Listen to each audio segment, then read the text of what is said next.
أعوذ بالله من الشيطان الرجيم بسم الله الرحمن الرحيم ادع إلى سبيل ربك بالحكمة والموعظة الحسنة وجادلهم بالتي هي أحسن إن ربك هو أعلم بمن ضل عن سبيله وهو أعلم بالمهتدين سورة نحل حغشورو آیات مبارکہ یوسل پنجشتمو دال سورة نحل آخرنے بابو او بحقی کی مخکر ابراہیم علیہ السلام لس صفات یا پنز صفات او پنز احوال ذکر شیو رست داغین یو اعتراض حغش شویو وسپدی آیات مبارکہ کی دعوت ذکر کئی او داغی دری طریقی ذکر کئی ستذکرہ ابلوزنی درس کی تیرشی ہوا بالحکمت والموعظہ ندغی واقعی تمنگ را رسیدی لیو حکمتو یو حکمت نظری دے یو حکمت عملی دے حکمت عملی بیا بدری قسم باندی دے یو بحقی کی خپل ځان سمول ځان د ګناه نه ساتل تقوا اختیارول نیکی کول عقیده برابرول عمل صحیح کول دویم بحقی کی وا د کور زندگی خپل کور کی دعوت کول خپل کور ژوند سمول دانا چې بس پلار نمنی یا نکي دا لکه د انبیاء علیهم الصلاۃ والتسلیمات ابراهیم علیه السلام پلار ازر هغه مشرکو د لوط علیه السلام بیبي د نوح علیه السلام بچه بلګستا کار حق بیانول دعوت ورکول لی هغوی ته ترغیب دی هغه بیانول لی دریم باغی کی سیاست او چې په معاشره کې وړو کې او لوی د هغې خدمت کول خیرخواهی کول ضد د عناد نه ځان ساتل دا ټول شکل ویلر شوی یو به خبر نه پوهېږي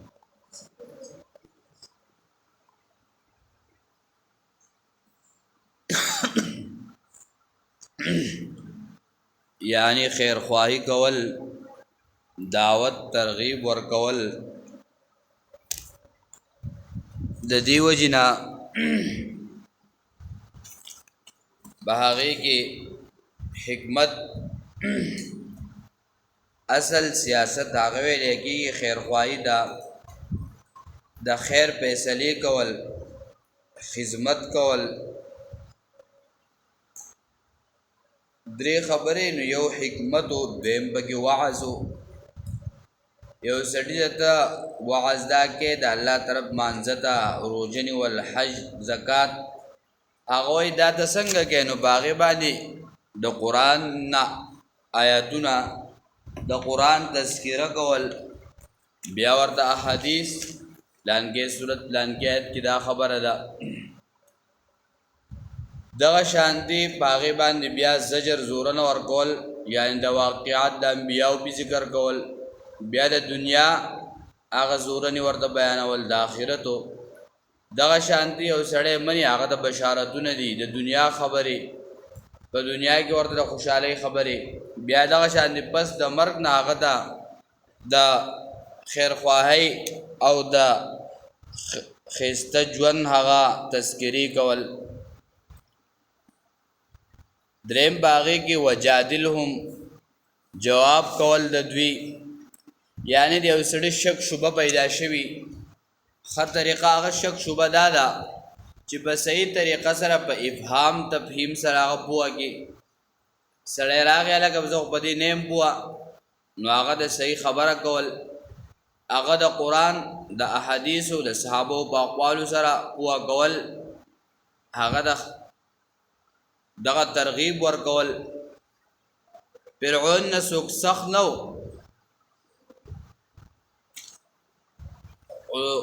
الله جل شانه موسی علیہ السلام هارون علیہ السلام د سوي فقولا له قولا لینا، تاسو سره خبرې کوي په نرمۍ سره. نو دغه شان دی امام رازی رحم الله ذکر کوي چې حکمت هغه قطعی دلیل ته وي چې هغه د قرآن نوي. نو داغې لپاره اولنې حکمت چې هغه مراد د علما دي، دویم عام خلق دي چې هغه په محسوساتو باندې پوهېږي، په سترګو سره وکړي، په لاس باندې یو څیز ونسي. هغه خلق سړی ورته مثال د انور سپومۍ یا باران شو، دا قسمه خلق. دریم قسمه هغه نه منل، نو بیا د نه منلو څه جواب نشته. او بیا د وعظ بالحکمه د دینه مراد مفسرینو یولس جوابونه کړي دي. ابن جوزی رحمه الله په دویم جلد کې یولس معنی ذکر کړي دي. عبدالله ابن مسعود مجاهد مقاتل ذکر کوي د حکمه مراد قرآن دی. عبدالله ابن عباس ذکر کوي چې د دینه مراد هغه ناسخ منسوخ محکم متشابه دغه تی مراد دی. دلالت النس، اشارت النس، عبارت النس. ابن عباس ذکر کوي چې د دینه مراد هغه نبوت دی. امام مقاتل رحمه الله ذکر کوي چې د دینه علم او فهم د قرآن دی. دغه شان دی مجاهد ذکر کوي د دینه علم او فقه ده، هغه معلومول. شپږم قول په یو کلک قول پسې تل چې هغه قوي وي. دغه شان دی اتم د الله نه یره کول. نو دا ډېرې معنی مفسرینو د دې ذکر کړي دي.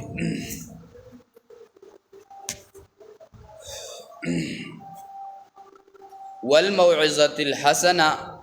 او واز په ښایسته انداز، یعنی ښایسته خبره کول، په ښایسته طریقه سره کول چې کم عام خلق یا هغه پوهه لري، پوهېږي په هغې باندې، د هغې نه فهم حاصلوي. دریم په هغې کې وجادلهم، د دې نه مراد هغه مجادله یعنی مناظره مراد ده، چې جواب کول د دوی د خبرو په هغه ښه طریقه سره، ښایسته سره. شاه ولی الله رحمه الله په فوز الکبیر کې هغه 5 قسمونه ذکر کړي دي: علم د احکامو او علم د عقایدو. نو دریم پکې دا خبره ذکر کړل علم الجدل.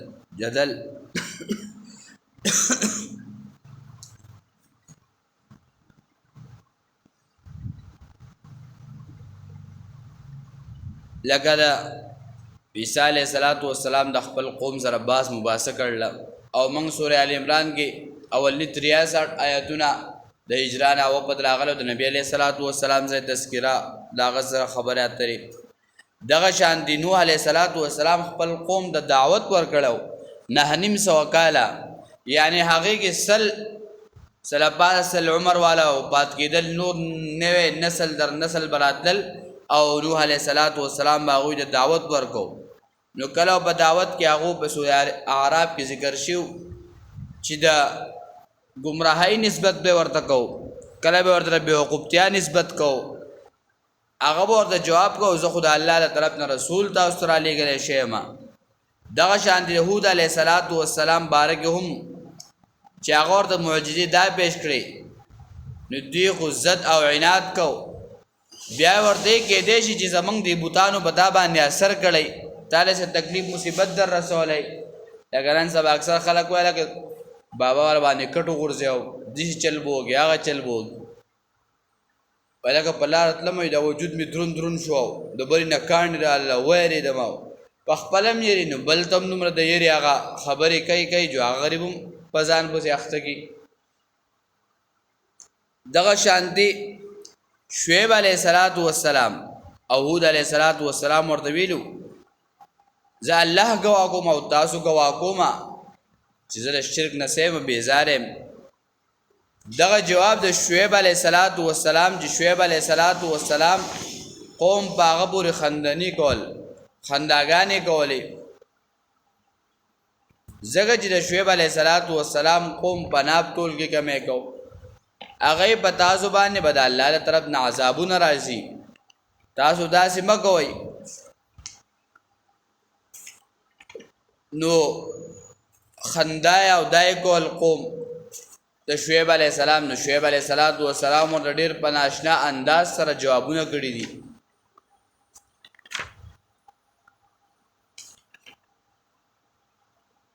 وی چې ته دا لوی لوی منځونه او دا کې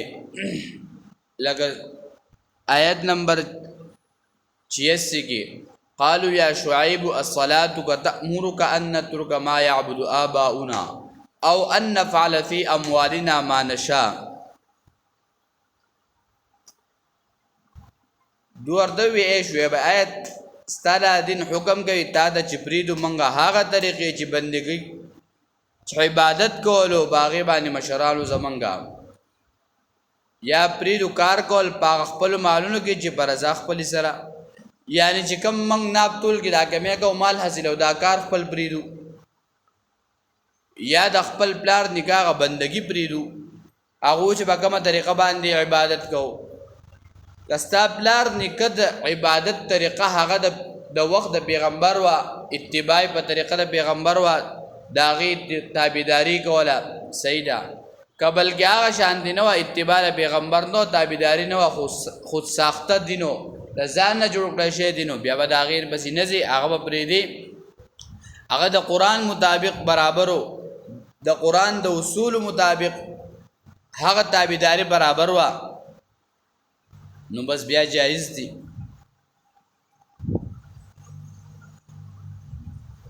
شعیب علیہ السلام ورته قال یا قوم ارایتم ان كنت على بینة من ربی ای زما قوم فکر وکئ تاسو کیم ز پخکار خبرو د طرف د رب زمانہ او هغه ماته د خپل طرف نه روزي راکې خيسته روزي زه نه غواړم چې لاړ شم په خلاف سازو هغه کار کولو ته چې تاسو منه کوم دا غینا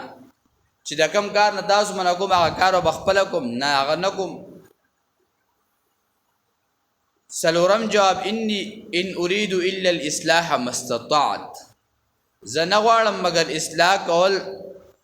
تر سوچ طاقت لرما.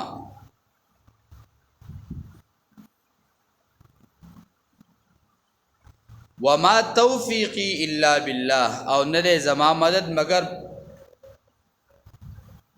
په الله تعالی سره. زه تاسو د دینه من کومه یو خزر الله پاک د طرف نه را لګل شي روزي ما ته هغه راکړي او تاسو چې کوم کار کوئ زه به دغه کار کوم نه زه ګوره ستاسو اصلاح هغه لټوم. نو دغه شانتي د موسی علیه السلام باره کې هم دغه راځي سوره شورا 19 سپاره کې چې کله هغه قبطي په سوق باندې وو هغه مړ شو بس موسی علیه السلام لاړو مدین ته نو دیو ته ذکر گئی قال علم نربك فينا وليدا ولبست فينا من عمرك سنين تو زمن کرلو شی زمن ډوډۍ دالې خوړل نو نه اکثرهم دا ته زمن بوزي پیلو شی زمن بوزي په خوړل ته د الله د رضا لپاره ورکه کنه ته د مخ ملازی لپاره ورکه چې سبب بیا ډوډۍ دبا او خرج پر داو کته ورکه د الله د رضا لپاره ورکه کنور کې سینده ولا ډیر نو خلق با الله پیدا کی چاغه به ورکی د چا چې الله قبلې په خپل دربار کې هغه دور کولو توفیق هم ورکي او باز خو بس وکور کې درو سقام غل پرو دي سوړ دی هغه سقاشه هغه ورته شي بالټي او تړک نو شعیب نو موسی علیہ السلام بارک به تاسو زمنګ په دغه لوشي او دلته ویاو او تا کارو کو ته بیا لاړې ته د ناشکر نه موسی علیہ السلام ورته اذن وانا من الظالمین په دغه وخت کې زه د خبرو نو ما او کله چې زلاړم مدین د بیا چې زراتلم نو زه په بل طریقه فوهب لي ربي حكما وجعلني من المرسلين زما رب ما ته پیغمبري را کړی و او بیا چې کله دوی راتلل چې تاسو لاړ شئ خو د هغه سره په نرمه لهجه او په دې خبرې کوئ نو موسی علیه السلام ته وی چې ته خو زمونږ سره لوی شوی دا هغه ورته وی تا یو سړي له ډوډۍ ورکړله نور ټول خلک زمینداره هر څه چې کوي دا خو ته زما خورې زه څنګه ستا خورم ځکه چې د بني اسرائیلو ټول فرعون خپل غلامان ګرځولي دا پټي هر څه به کول نو چې کله دا جواب وکړو موسی علیه السلام هغه حیران شو او د غزان د رب الاعلا وی نو موسی علیه السلام ته وی چې تر د خپل رب حقیقت دا بیان کا موسی علیه السلام ورته د الله رب العزت هغه قدرتونه دغه صفاتونه دای ورته بیان کړل چې زما رب قال رب المشرق والمغرب د دینه مخکې وی موسی علیه السلام ورته دا خبرې کولې نو دا ورته وی زه د ساده رب د حقیقت مبارک ته بوس کوما وی تاسو د حدیث رسول الله علیه الشی لمجنون چې خامہ اغلی ونه دی نو موسی علیه السلام وی کیده چې دې خبر نه لري بوشه نو قال رب المشرق والمغرب زما رب خود مشرق او د مغرب دی او د دې په منځ کې جسدي ان کنتم تعقلون کچری تاسو عقل لرئ نو دا وګدم مناظره بحث مباحثه موسی علیه السلام او د فرعون هغه شی و نو په دې آیات کې سوې وجادلهم نو جواب کو ته د دوی بالتی هي احسن دا خبرو په هغه طریقه سره چې هغه خېسته وي نو جواب کو خو په دلایلو کوا په صحیح مضبوطه طریقه باندې هغه کوا ان ربک هو اعلم بمن ضل عن سبيله یقینا استعرب هغه خپو دې هغه چې واړوي د لارې د هغې نه وهو اعلم بالمهتدین او هغه خپوه دی په هدایت والا وان عاقبتم فعاقبوا بمثل ما عوقبتم به په دې کې اشاره ده دعوت چې کله کې نو په هغې کې مصیبت راځي په هغې کې پریشانیانې راځي او یا دا آیت مبارکه یا پدې کې دې ته اشاره ده چې مصیبت پریشانیان تکالیف پر راځي نو بدلو اغستل د دې اجازت ده خو د دې په مقابله کې هغه معافي او صبر ډیر بهتر ده بعض علما ذکر کوي چې دا آیات مبارکه مدني ده او دا متعلق د واقعي چې هغه د جنگ احد واقعه وا چې د رسول الله صلی الله علیه وسلم ترا سید الشهدا حمزه رضی الله تعالی عن پایګه شهید شوی او بیا اتلس اندامونو دا غي کټکړو او مسلو سره شي وا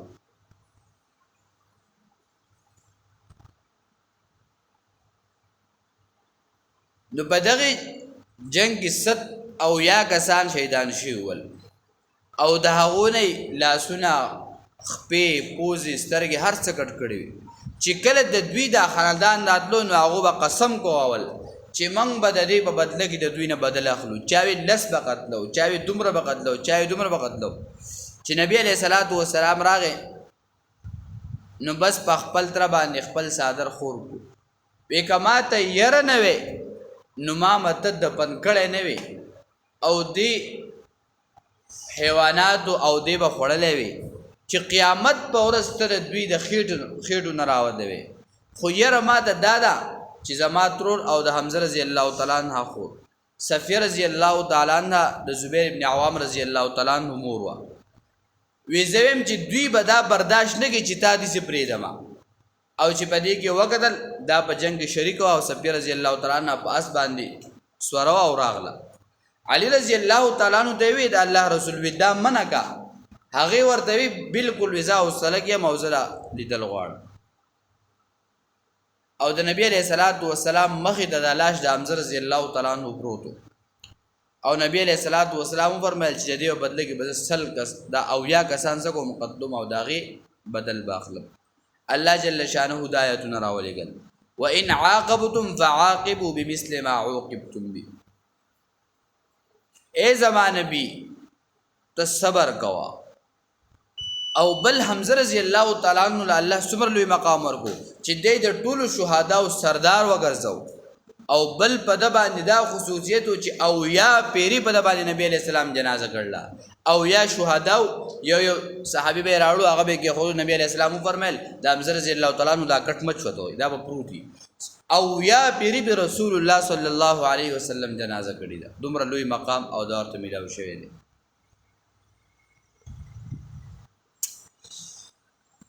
اللهم ربنا آتنا في الدنيا حسنة وفي الآخرة حسنة وقنا عذاب النار برحمتك يا أرحم الراحمين.